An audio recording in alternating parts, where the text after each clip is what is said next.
резолюция Палестина халқының өзін-өзі анықтау құқығын, оның ішінде тәуелсіз Палестина мемлекетін құру құқығын растайды. Бас ассамблея халықаралық қауымдастықты 1967 жылы басталған израильдік оккупацияны дереу тоқтатуға қол жеткізу үшін келісілген күш-жігерді жаңартуға шақырды.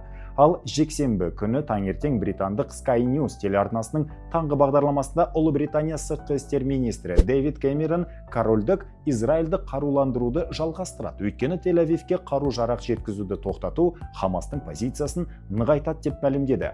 7 қазаннан бері Газа секторындағы израильдік агрессия құрбандарының саны 35 мыңнан асты. 79 мыңға жуық палестиналық жарақат алды.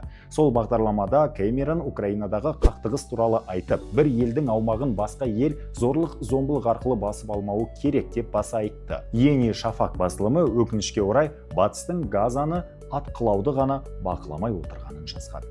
Бұл Юрта онлайн